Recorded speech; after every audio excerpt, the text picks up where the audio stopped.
Target for judiciary. आज हम mains के क्वेश्चंस देखेंगे। अपराध क्या है और इसके आवश्यक तत्व। अपराध को सेक्शन जो है 2 के 24 बीएनएस में डिफाइन किया गया है।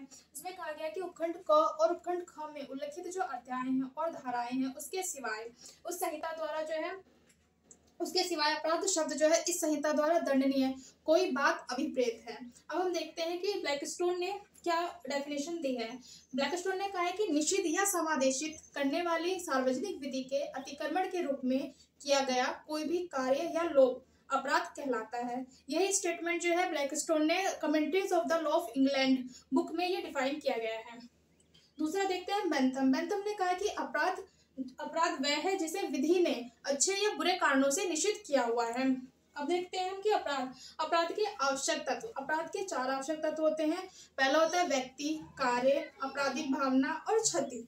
व्यक्ति शब्द को जो है सेक्शन 2 के 26 बीएनएस में डिफाइन किया गया है। व्यक्ति के अंतर्गत कोई भी कंपनी, संगम, व्यक्ति या निकाय चाहे वह निगमित हो या नहीं आता है। कार्य यानी कोई भी अपराध होने के लिए आवश्यक है कि उस कार्य का किया जाना जरूरी है। थर्ड पॉइंट कहता है कि आपराधिक भावना। कोई भी कार्य जो है जब तक आपराधिक नहीं माना जाता है जब तक कि वो आपराधिक भावना से ना की गई हो। इसमें एक लैटिन मैगजीन्स है, एक्टस नॉन फैसिट्रियम निसी मीन्स सुट्रिया, यानी कि कोई भी कार्य जब तक कि कोई बुरे भावना से ना किया गया हो वह आपराधिक नहीं माना जाता है। फोर्थ पॉइंट कहता है क्षति यानी कि इंजरी। इंजरी शब्द को सेक्शन जो है 2 के 14 बीएनएस में डिफाइन किया गया है और इसी बात को सेक्शन 44 आईपीसी में डिफाइन किया गया है।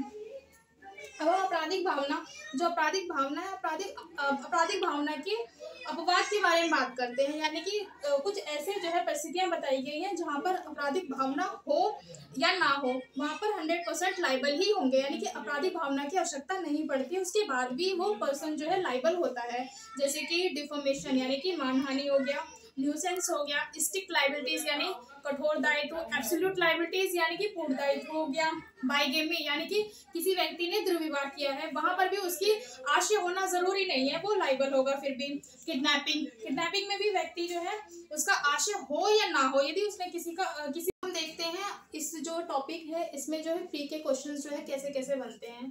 सपोज कुछ सेक्शन जो है हमारे डायरेक्ट जो है डेफिनेशंस क्लोज से आ जाते हैं और डायरेक्ट सेक्शन से क्वेश्चंस आते हैं। जैसे सपोज अपराध को पूछा जाएगा कि अपराध जो है किस सेक्शंस में डिफाइंड है, तो सेक्शन 2 के सबसेक्शन 24 में। इसी तरीके से व्यक्ति को कहाँ डिफाइन किया गया 2 के 26 में। कार्य को कहाँ डिफाइन किया गया है सेक्शन 2 के 1 में।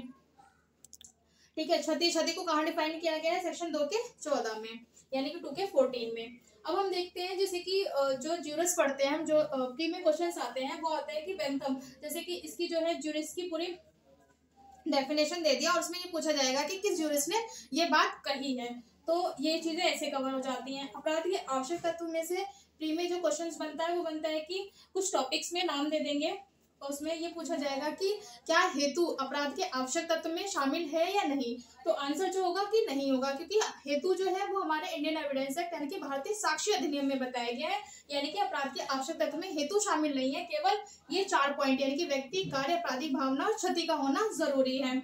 और कुछ प्री में क्वेश्चन इस तरह से बनता है कि जैसे आपराधिक भावना है तो उसमें से कुछ पॉइंट्स दे देंगे कि जैसे मानहानि, न्यूसेंस या कठोर दायित्व है, तो उसमें से क्या मानहानि का आपराधिक भावना का होना जरूरी है या नहीं। इसमें से कुछ टॉपिक्स एक अलग टॉपिक दे देंगे कि उसमें ये पूछा जाएगा कि ये आपराधिक भावना का होना जरूरी है या नहीं। इस तरीके से हमारे प्री प्लस मेंस दोनों के क्वेश्चंस मैंने डिफाइन कर दिए हैं। So thank you very much.